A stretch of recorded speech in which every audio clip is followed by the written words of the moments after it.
Welcome, homeowners, to the In-Home Care versus Retirement Living Communities webinar. My name is Brian Schwatka. I'm a Realtor and Transition Specialist with Keller Williams Bay Area Estates in Los Gatos, and I'm here today with Jason Broberg, who is the Sales and Marketing Director at Brookdale of San Jose. And Jason is actually the perfect person to join me in this webinar because he has walked both sides of the fence here. Jason, I'm going to let you introduce yourself and tell them your background in the whole in-home care community. Thanks, Brian. Yeah, I was really excited about this webinar. I do feel like I'm a great person to present on this. My background dates way back to when I was just a kid. My parents ran residential care homes for the elderly. So it's truly been something I've worked with my whole life. Seniors, their care providers, home care versus senior living. After 15 years running the home care agency, I just needed a new challenge, wanted to grow, and so I joined assisted living. So I'm very, very comfortable with both home care and retirement living options. So I'd love to provide any help to someone trying to decide between the two. So I look forward to this webinar. Thanks. Great. All right, thank you. So just a little bit about me. Who's this Brian guy, this realtor guy with the blue shirt, the weird last name? You can type my name into Google, Schwatka. It's Brian Schwatka. And you can check up on me, look at some reviews, watch some videos, go to the website. I did, over all these years, I've been working since 2004 in Los Gatos with homeowners of all ages, but I would say probably 95% of my business is with retirees and seniors. So I've taken my education to the next level. I'm a seniors real estate specialist, a certified seniors advisor, and a transition specialist, self-proclaimed, and that's what I really want to do is turn you, the people that are watching this webinar, into transition specialists yourself so that you can help other people with what you learn here today. So I did create a system. It's a three-step process. It's called the Stay or Go Homeowner System. And first, it helps homeowners decide if they should stay in their homes or make a transition to a new home. Then once we've made that decision, then we have to decide where we're going to be going. Is that a smaller home that suits your lifestyle a little bit better? Is it retirement living? Or is it relocating out of the area? Once we know if you should go, where you go, then I help homeowners reduce stress, helping them make this transition from their current home to their new home. I'm a realtor, but I'm have no expectations, not expecting to stick a sign in your lawn or add any sort of false sense of urgency. All I'm about is educating and helping seniors make the best decisions for their future. And it's the same thing for Jason. We're not trying to sell you anything. We are trying to help you get to where you're going. So that's me in a nutshell. Here's the website. It's called stayOrGoHomeowner.com. There's nothing to buy there. They're not selling you anything. It's just a bunch of education there, short little video clips that will help you make good decisions. So this topic, this retirement living community versus in-home care, hits near and dear to me. I mean, I named my company Stay or Go Homeowner. If you want to stay and age in place, that's completely fine with me. If you want to make a transition, that's good as well, as long as you're making those good decisions. And so today we're going to talk about this. I mean, it's not an easy decision to decide if you're going to stay in your home, because a lot of people think it's less expensive to stay in their home and age in place, right? I don't have a mortgage, so, you know, it's almost free to live here. Well, there's some things you might want to think about, some costs of living that don't have to do with a mortgage. A lot of people think it's easier to age in place than to make that transition, and choosing between these options, it takes a lot of, you have to put a lot of the puzzle pieces together. It's personal, emotional, financial. There's all sorts of things to think about before you make this decision. It's a very complex decision. It really depends on your specific situation.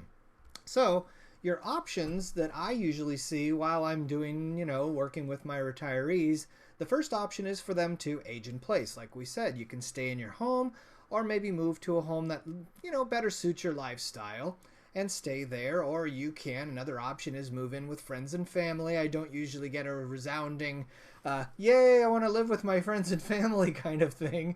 But it is an option. So just wanted to point out your options. There's an interim option, which is actually, you may want to go to an assisted care facility or a home care, a room and board and care. They call them different names. Even memory care facilities or skilled nursing facilities, those are more of a short-term interim solution. So we're not going to talk about them a lot today because we want you to think about more long-term solutions. The other solution is more of a long-term solution, is a retirement living community.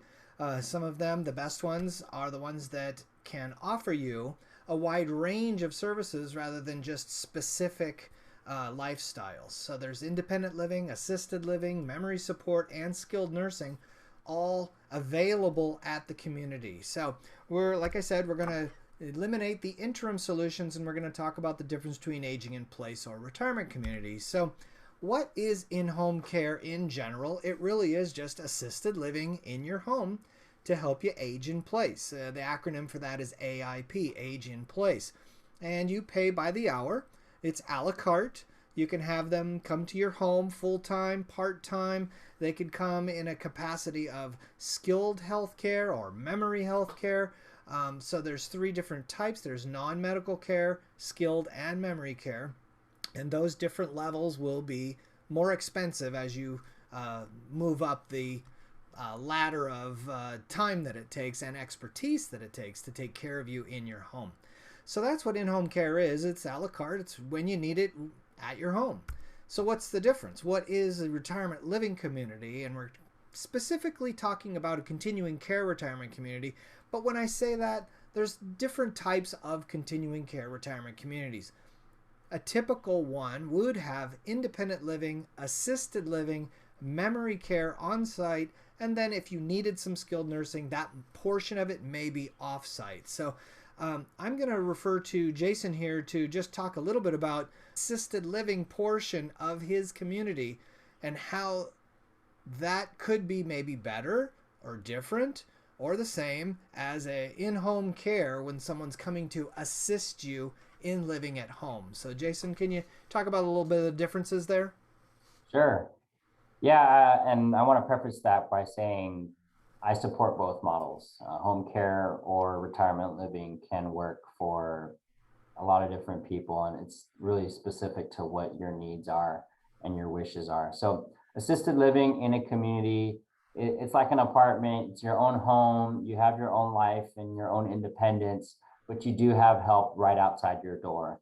And the biggest difference from an assisted living community versus in-home care is in-home care has to be scheduled. You have to have a set day and time that they come. In an assisted living community, you're probably wearing a pendant. You can push a button and that staff is right outside your doors in a matter of a few minutes, anytime. So 24 hours a day, and that care is shared among all of the residents in that community. So it's not your own one private caregiver that has to be here at a certain time. There's a kind of comfort that comes with that.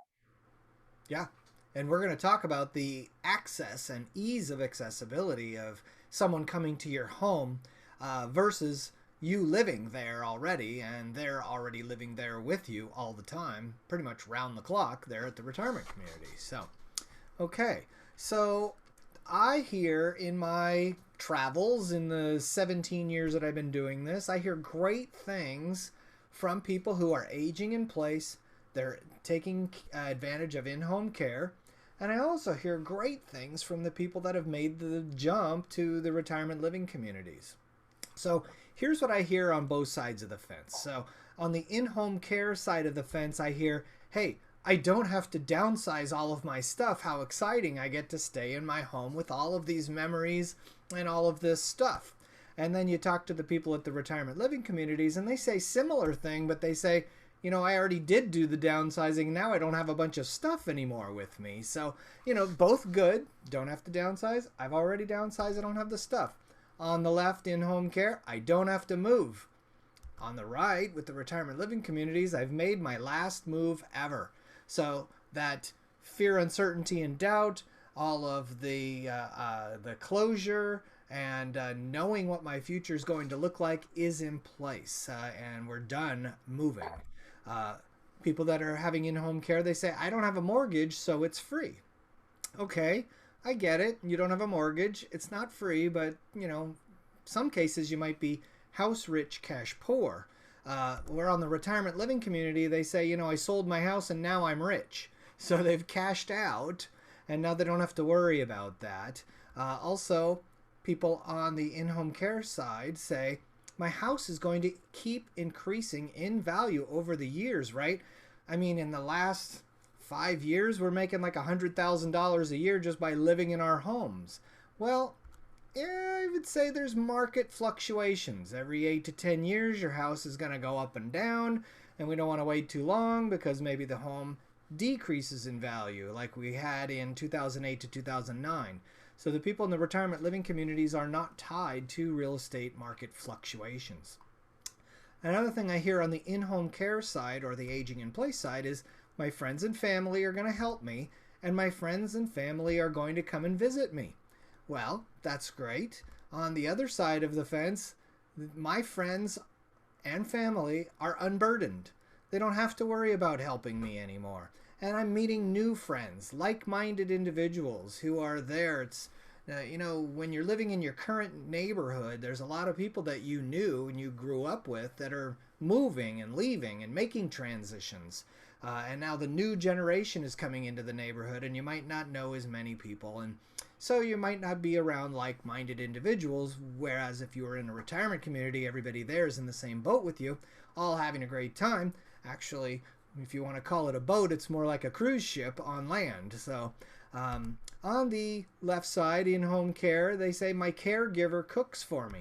Well, on the right side, the retirement living community says our chef prepares healthy meals daily and changes the menu regularly. So good things on both sides. I'm not saying in-home care is bad. Look at all those things. Aging in place, all those things are good.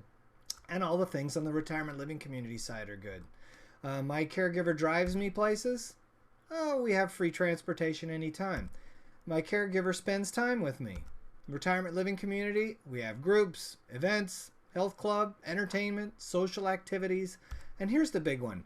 A lot of people think I'm going to lose my independence when I go to a retirement living community. And so they want to keep their independence and they feel like I'm going to stay at home so that I am independent. I'm relying on myself. Well, at a retirement living community, they're also independent.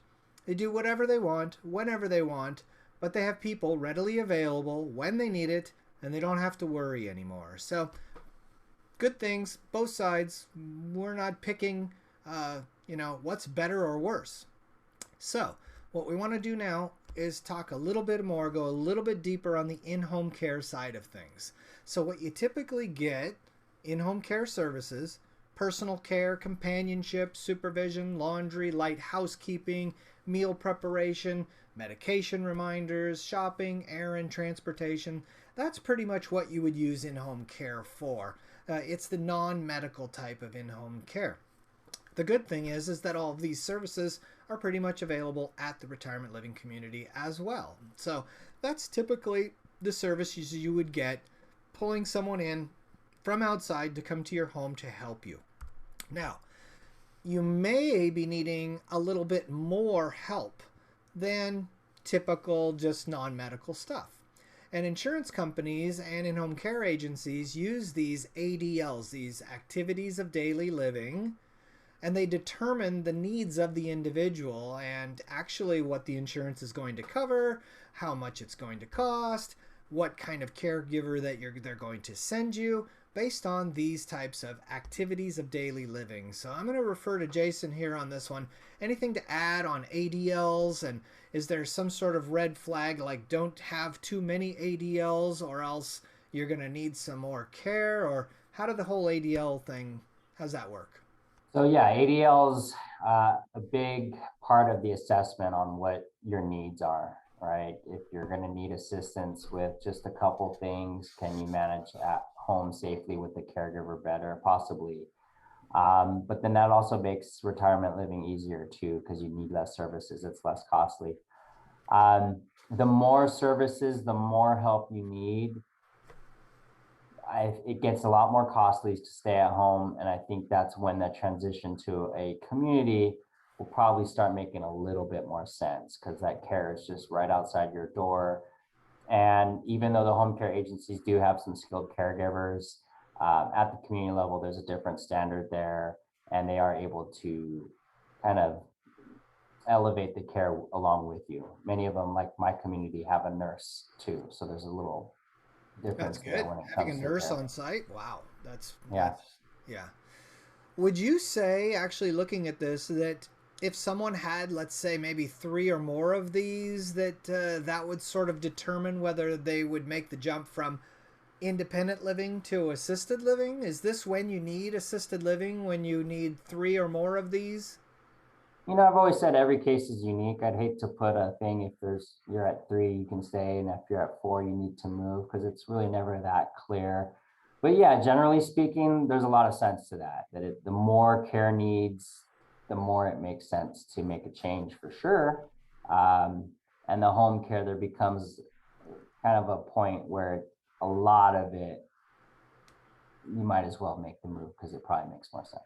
Yeah, financially, everything really. Yeah. All right, so there are in-home care pros and cons. The good thing, is you get that one-on-one care tailored to meet your unique preferences and your needs. Here's what I need, a la carte. Please send somebody that can do A, B, C, and D. You get to remain in your home.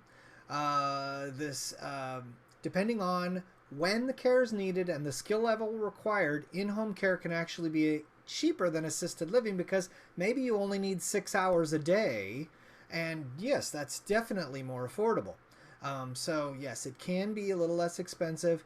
And then you can, like I said, a la carte, different types of care can be combined to lower your overall costs. Now, the bad part about in-home care is that once you get to a certain level, that 24/7 care, the costs are going to be very prohibitive, and we're going to talk about the costs later in the presentation. Also, I hear people, when they're having in-home care, they have safety and privacy concerns because there's someone there at their home. And so, some people say, oh, something went missing and it was there before they got there and now it's not there. Or, maybe you're inviting some friends over or family over for a dinner and you've got your caregiver there. So it gets a little awkward. Also, the managing of those caregivers and the backup care and all that planning, your family is going to have to be involved. If it's not your family, it's going to be your friends or somebody holding accountable that in-home care service company and calling and saying, hey, what's going on, or I need you here and we don't need you there. There's some planning that goes involved in that, and their family and friends might not be available to do that. Another con is while you're living in the home, yes, it does have its benefits, but it can also leave you a little bit isolated. So even though you do have that caregiver, it's just you and that caregiver. You're not in a new community, in a new neighborhood with like-minded people. So once you feel isolated, you might be getting some health issues or some depression issues or some cognitive issues that you might not get when you're surrounded by more people and being in a more social environment. And then also, there's some costs involved in aging in place as well. Making your home wheelchair accessible, putting in ramps and bars and bells and lighting, and there could be some expense there to actually age in place, where all of those precautions and safety measures have been taken care of at a retirement community. So yes, pros and cons for in-home care. The typical type of caregiver. Let's talk about the different types of caregivers. So you can rely on your friends and family, but it's burdensome and they actually need respite. It's not easy to take care of someone else who needs in-home care. So if your friends and family aren't available, you can do what's called a private hire, where you're just hiring somebody word of mouth off the street, Craigslist, some sort of classified ad or something. You don't know who they are, if they've done background checks on those people. Are they trained? How are they getting paid? Are you having to pay them? Do you have to pay the taxes and the unemployment insurance and Social Security for those people because they're charging you? Once you get past $500 a year, you've got to give out a 1099 tax form to these people that you're hiring, so it's a little more difficult. The next level is called a referral agency, where you can call somebody and they'll tell you, here are a few people that feel free. You can give them a call and you can interview these people because we've already interviewed them. It's pretty much just somebody that links you up with somebody else and gets a cut of that somebody else's pay. So we want to kind of stay away from really all three of these. And if you're going to go with an in-home care service company, please go with a full service licensed home care agency. They'll have non-medical care and skilled health care. Okay. And so, Jason, you have anything to chime in on about the different types of caregivers and hiring a full service licensed home care agency? Absolutely agree with you on, if you have these options, the full service license is the safest and best and most dependable route to go. I like to comment on family and friends. It's oftentimes not always a great option, but it's also not an option at all for a lot of people. A lot of times they don't have family available to care, so that they don't even get to consider that option. And oftentimes that's maybe just to, fill a gap. But you want your family and friends to be just that, family and friends. You don't want them to be the caregiver. They do lose that social aspect when they come and visit you, when they're always caring for you. So that's a big kicker for me. Private hires, great affordable option if it works, but oftentimes there's a lot more management, a lot more variables involved, and oftentimes, again, not really a good option for most people. Referral agencies, through my line of work, actually aren't supposed to be operating in California when it comes to home care. So that might not even be a legitimate option today. And like I said, the full service, that's definitely the way to go. You will still work with them and there's some kind of management, but at the end of the day, you got to find a good fit, and hopefully that becomes the solution to all of your care needs. Yeah. And on the family and friends and private hire, they can't guarantee you they're going to be there every day at a set time, right? Because they have their own lives, and they could get sick or something and not make it that day. Whereas a full service agency, they have hundreds of caregivers that they can pull from their pool of qualified people who've been trained to help you. So here's the difference really in full service agencies. I'm comparing full service with a referral agency with a private hire or family and friends. And the full service agency is going to do the background checks. They're going to interview them. They're going to train them. The company itself is licensed, bonded, and insured. They pay all of the employee payroll taxes and the workers' comp and the insurance and the liability, and all of those HR issues are handled by the full service agency. They schedule all the management, including replacement for illnesses, like I said. And then they also put together a care plan, and that's developed with you and your family. And they do all of that. So long story short, if you get anything from this portion of the presentation, it's a full service agency is the way to go. That's going to give you the consistency, the competence, right? And the predictability. Yeah, I've actually had some clients when I ran my home care agency that went to legal counsel, and the legal counsel was very adamant, do not select private hire because of what you're talking about here with employee payroll. For example, you get caught up in an overtime situation or too many hours and everything's good in the moment, but things add up over 12 months and you can get hit with some serious stuff. So it's a big liability thing when it comes to private hires as well. Yeah. Thank you. All right, so let's talk about some costs. I know it's the burning question. Okay, at the top left of this chart, let's say we had one caregiver. They came in 6 hours a day, based on $35 an hour, but that's a low number. That number is increasing regularly. We're going to show you why it's increasing.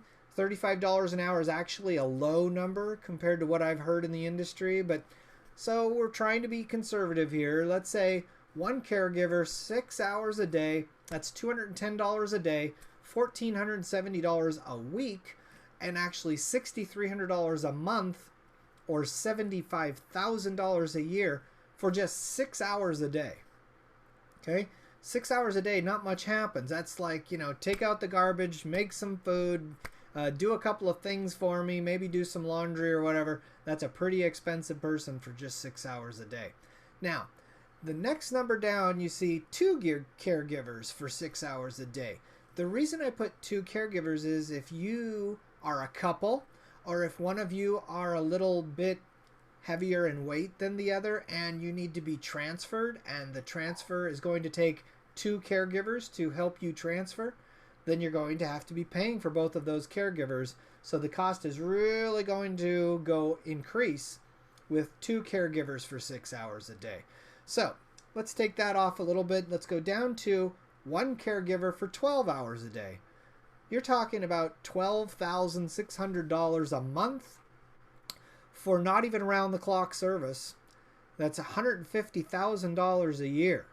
That's pretty steep, and if you were to have one person 24 hours a day, you'd be paying $25,000 per month, $300,000 a year, and unless you're filthy rich, that's gonna really punch a hole in your financial ship. And so, like Jason and I were saying, there comes a time where there's a cutoff, or okay, it doesn't make sense to pay this amount anymore. Maybe I need 8 hours, or maybe I need 14 hours, and your formula is going to break. So, Jason, you want to add to the costs of in-home care?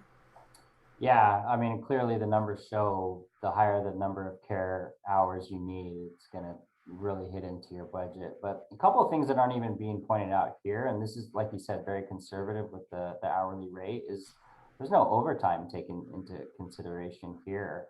So one caregiver at 12 hours a day at 420, that's not even taking into consideration the overtime, and it's probably even costlier than that.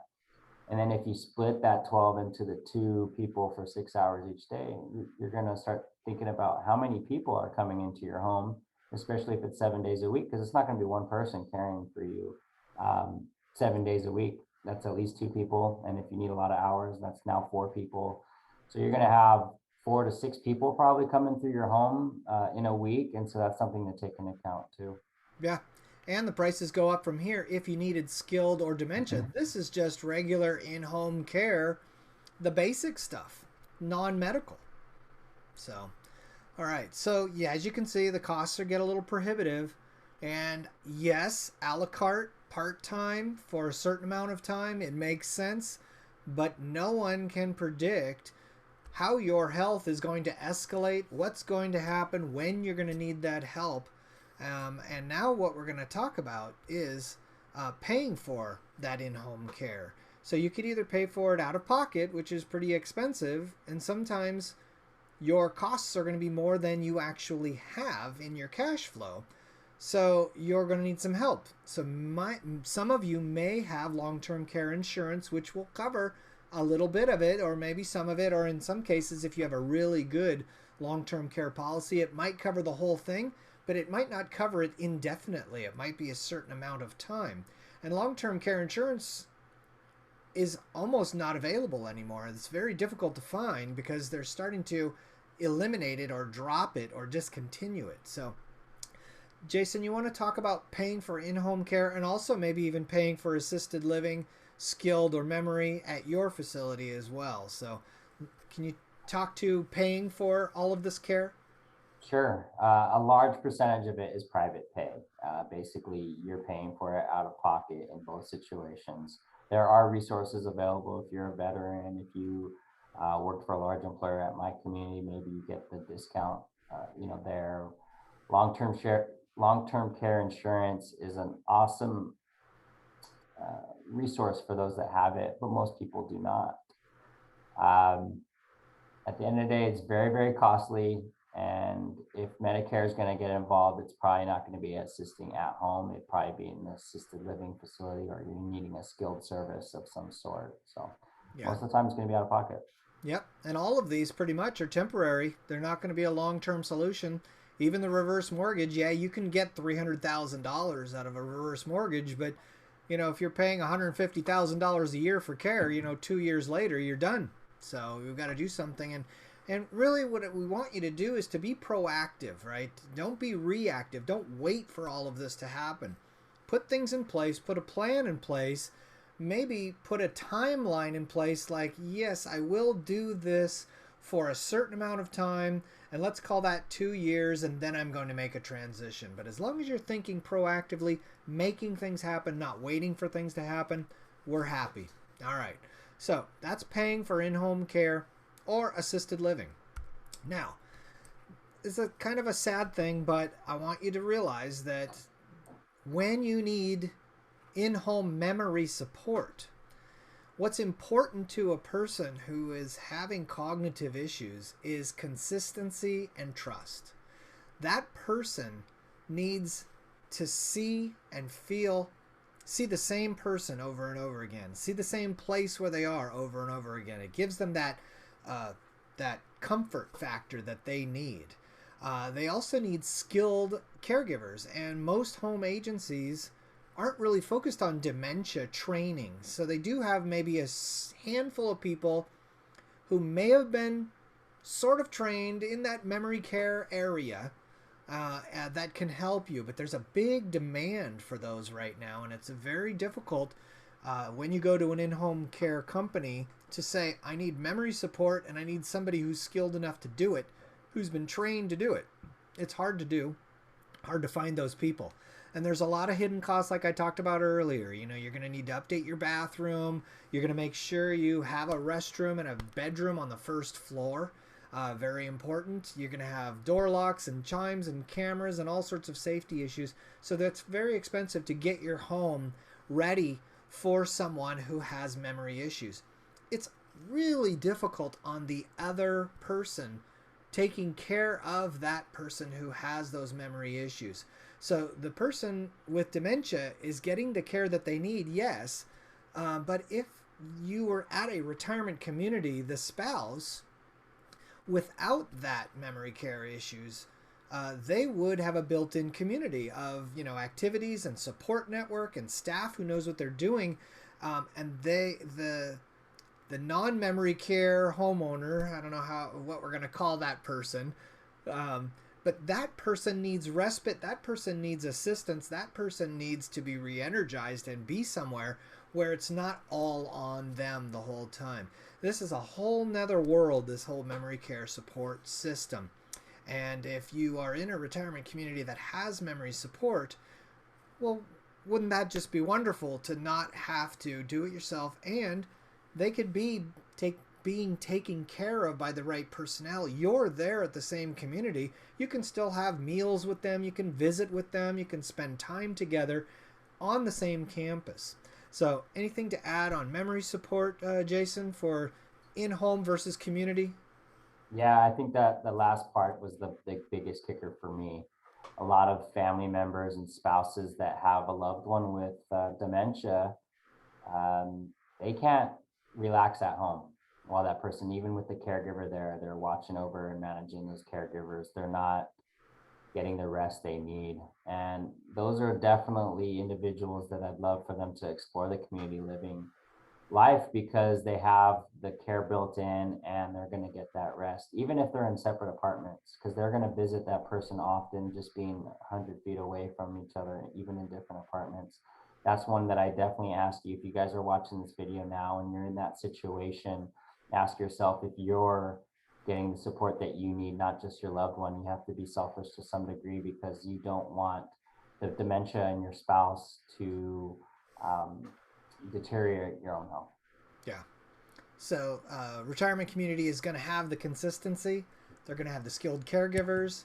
There are no real hidden costs. It's all up front, and the community is already set up to accommodate those people in a safe manner. And it's good for both homeowners, both the person getting the care and the person who is caring for them. So just wanted to sidetrack a little bit on memory support because it's so very important. Okay, so here's a checklist for you. You can stop the video now and write this down. Maybe take out your iPhone and take a picture of this slide. But this is what you should be looking for when you're choosing an in-home care provider. You want to make sure that agency is licensed, bonded, and insured. Make sure they have the appropriate background checks completed, the fingerprinting, the Department of Justice clearance, reference checks, TB test, COVID test, who's responsible for paying those taxes, who's responsible for the workman's comp, who's supervising all of these employees. Are they just sending out a workforce out into the field with no supervision whatsoever and no accountability? And is there a deposit or a cancellation fee? So make sure you're checking on all of those things. You might want to even ask the retirement community, whether it's Jason's community or some other community, if I'm going to be signing up for assisted living, this is a checklist for them as well. So very important to make sure you are asking these tough questions. And they should be ready to answer these questions, so don't feel bad asking these questions. All right, the in-home care industry in a whole, I've been doing a lot of research online. The industry is overloaded at this point. So it's one of the fastest growing and most requested services in the entire United States today. The industry is definitely overwhelmed with all of the baby boomers and all the COVID fears, because people are wanting to stay in their home and they want these services brought to their home. So all of the baby boomers, I'm the last of the baby boomers, we're all going to be 65 by the time 2030 rolls around. We're all going to want in-home care services. There really is a shortage of qualified workers, and they all need to be trained, and they're being trained a little too quickly. I've heard just a few hours and they're ready to go help somebody. That's just a little bit scary for me. So these workers are doing overtime. They're doing 12-hour shifts. There's a lack of supervision. There's no real consistency. You're going to get maybe a different caregiver each time. Now, I know the in-home care companies, they strive to give you that same caregiver each time, but it's guaranteed you're going to get probably 2 or 3 different ones, and they're not actually obligated to work every single day or always have somebody available to you. Have you heard anything about that industry getting overwhelmed, Jason? Yeah, that's part of the reason I'm not in it today, to be honest with you, as an owner. I worked in that industry for 15 years. It's a strong one and high demand, but the battle for caregivers is real. I took pride in the caregivers that we sent out, making sure that they had the experience, that they were a great match with the client. But it's an ongoing struggle for the industry right now. There's no doubt about it. They are needing more caregivers. They are being more creative, is a nice way I'll put it, with the training and the matching. And there's just less consistency. The caregivers are kind of making the rules up themselves because they're in such demand that they can make do with what they want.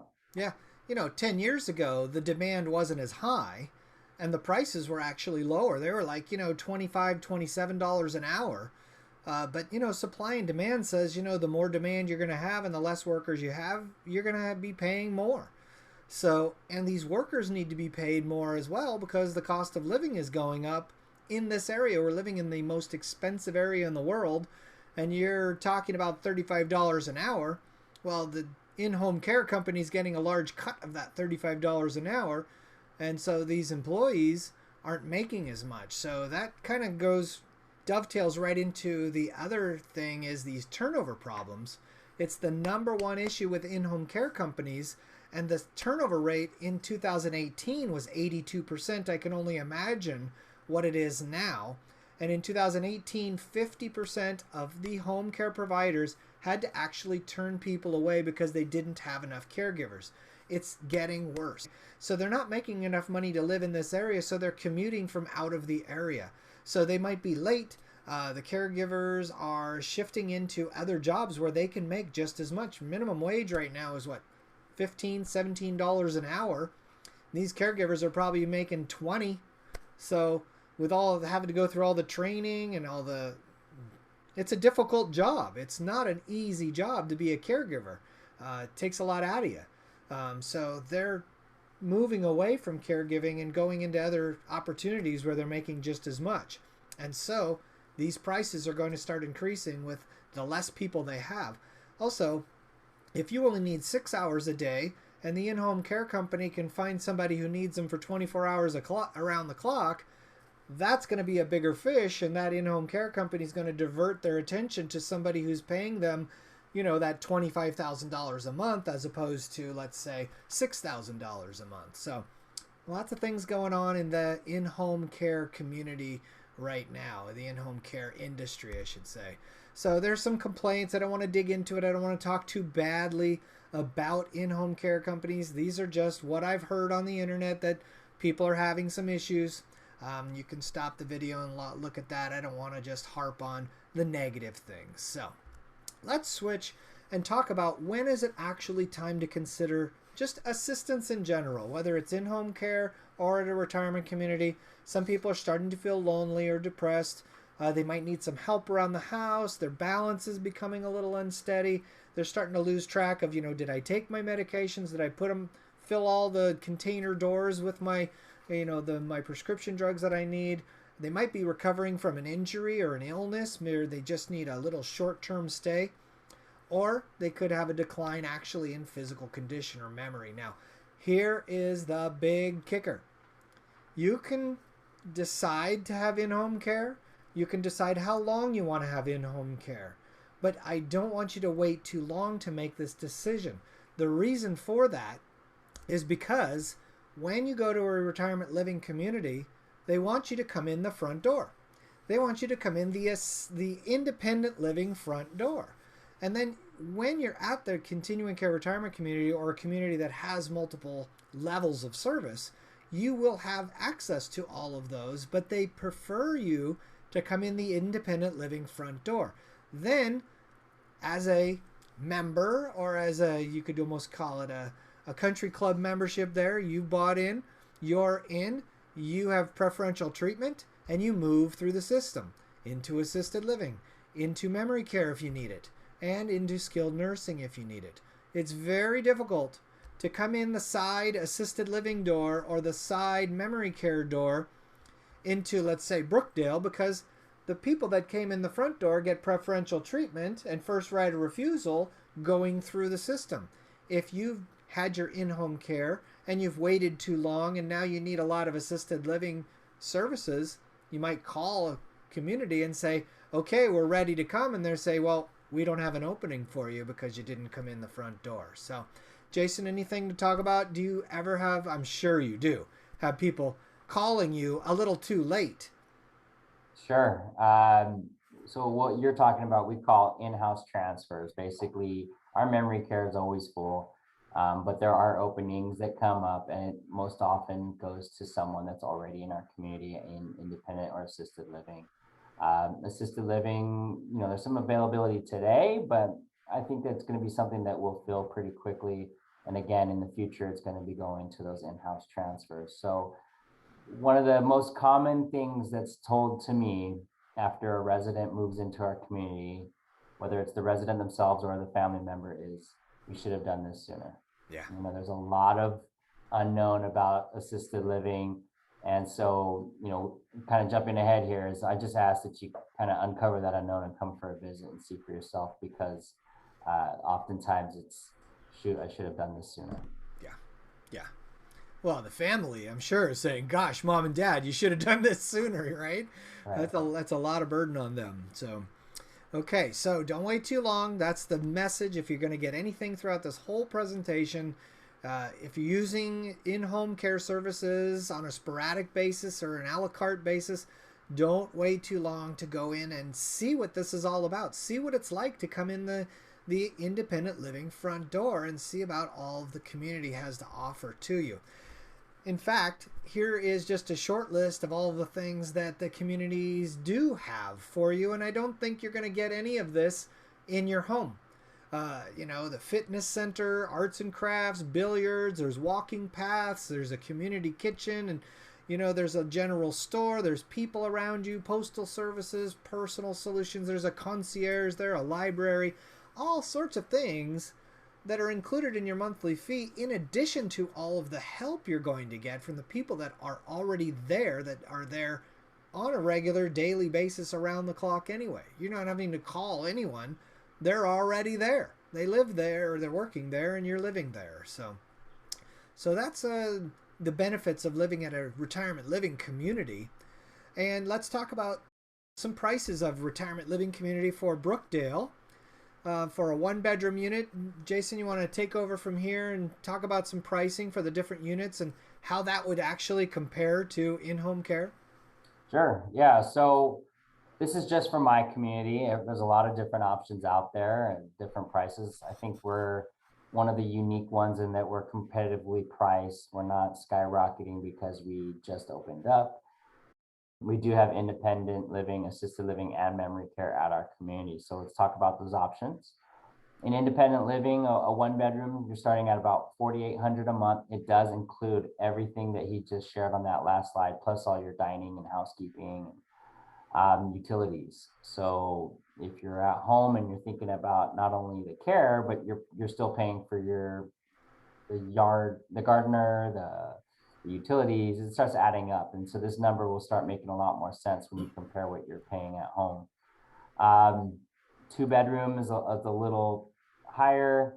Don't forget that if you're a couple and you have a second resident, that's going to be the $700 a month on the right hand side in addition. So actually with two people, that starts making a lot more sense, kind of sharing those costs. When you go to assisted living, the price goes up a little bit, but now you're getting laundry services, you're getting check-ins from staff, and now you're getting all 3 meals, because in independent living, it's usually, breakfast and your choice of lunch or dinner. So about 2 meals. And then when you go to memory care, that number at the bottom, $8,290, that's for a shared unit. Majority of our units are private. So in reality, you're probably going to be looking at closer to $9,000 to $10,000 a month in a community for memory care throughout the Bay Area. Okay, but even at $9,000 a month for round the clock and experts, skilled people who are licensed and trained, compared to 24-hour around the clock. For non-medical, you're at 25,000. That number's going to bump up if you needed memory care, caregivers round the clock. This number is probably going to be $35,000 a month compared to, let's say, $8,200 a month, right? So, absolutely. Huge difference. None of this is easy. That's what we started this whole webinar. You said this is not an easy decision. In fact, anyone listening and exploring both of these options is very fortunate. You've probably really planned ahead for this and done well, and you're fortunate to be in this position to consider options. But yeah, if you start looking at the numbers and you've got dementia and you're looking at how many hours per day, that 8,290 starts looking pretty attractive when you compare it to 25,000 a month. Absolutely. Okay, so big cutover, big expense once you get to a certain point. So when should you make this jump? So I always tell people you're probably going to be leaving sooner or later, whether you like it or not, unless you're just rich. If you have $25,000 a month to spend for the rest of your life, and you want to stay in your home, then feel free to do so. But really, we don't want you to wait too long. You're going to run out of options. We want you to go while you're healthy and while you're independent and while you can go have fun at the retirement living community and have all these services and people and things to do. And, it's just a much better place to be, right? So you should definitely consider keeping in your mind your current ability level and how that's going to change, your available support network, your friends, your family, colleagues, whoever can help you, and your finances. Those are the things you should be weighing, deciding, should I do this? Should I stay? Or should I go? The goal in life, in my job, is to make sure that you don't outlive your funds. So I want to help you make these good decisions. Cash flow, if you talk to any financial planner, any CPA, anybody who's AARP or whatever it is, they want you to have cash flow so that you do not outlive your funds. And as far as having a financial plan, you can have a financial planner spell out a financial plan for you. And you should be putting these numbers in to that financial planner. Tell him these are the costs of what they could be. Because a lot of financial planners don't actually know these numbers and they don't put in enough of a buffer into those numbers, and you could actually outlive your funds. And so what the cool thing is that you can go talk to Jason and he can put together a financial plan for you that sort of spells out, if you lived at Brookdale and you spent this amount and you both lived here and you had this kind of a unit and your let's say, level of care were to increase, let's say, every 3 to 5 years, and he'd have a projection for you to show you that you will not outlive your funds. And he can do that for you as a service, and he actually has to do that for you when you're going to live there. So, Jason, you want to add on to that whole financial planning aspect of it? Yeah, some of you viewers may end up actually using both. You may use in-home care to transition to a retirement community. And, regardless of all the finances and planning ahead, I just ask that you pursue better living now. If you could see that your life can improve by either getting in-home care or moving to a community, why wait? Why would you pursue a better life later? Especially at this point in your life. So one of the terms I don't really use often is retirement living or senior living. It's, can I help you pursue better living? And if that includes in-home care, I'll point you in that direction. But I just ask that you just don't wait too long and get caught up in the real long-term costs. It's very important, but just really think about, do you need to make a change now? And would it benefit you? Is it a better living? That's what I would ask. Yeah. I mean, you've worked so hard for all of these years. Your home has appreciated in value. We are blessed. Yes, it is a luxury. And yes, it is. It's going to cost you money, but your home has appreciated. You've worked hard. You've got your retirement. These are the years of your life where you should be living it up. You should be around people, having fun, and not worrying so much about saving money. You should be worrying about actually having a great life and making good decisions. So yeah, you're right. The retirement living or senior living, those words, really, it's just better living. I love that. All right. So my thoughts, I'm going to close here on home ownership in general. Put my realtor hat on again real quick. Home values, yes, they have been climbing. They've done real well. But we're still tied to that real estate market. Now, you don't need a big buy-in to get into Brookdale. That's the cool thing. But you may need the funds from selling your home to pay for some things. Maybe you're house rich, cash poor. Maybe your entire nest egg is tied up in that house and you can't afford the health care. You can't afford the home maintenance to keep it in good shape. The cost of making your home safer to age in place. And the longer you keep that home, the more capital gains you're going to be paying, because the more you make, the more the government's going to want. Those rates are going to be going up in the future. Capital gains rates are going to go probably from 30% to 45%, I've heard. Does your home really suit your current lifestyle? Do you have a 5-bedroom home with a pool in the backyard and a 3-car garage? And, yes, it was great, but it's not great for you anymore. And is it time to cash out of your largest investment? So this is your largest investment, and when's the best time to sell an investment? Of course, when it's at its high mark, right? We bought low, probably bought your house for $27, 50 years ago. And now it's over $1 million. Just an average home in San Jose is $1 million. So it is a very good time to sell right now, or just in general, you want to sell at the top of the market. You don't want to wait till things start coming down and you're losing $100,000 to $200,000. So you do need to know when to go, when to hold them, when to fold them, when to walk away, and when to run. So real estate markets do correct about every 10 years. We see it. It's a very consistent cycle. We had one in 89 and 91. We had the one we all remember back in 2008 to 2009. We all lost about 20% of our home values, and that hurts.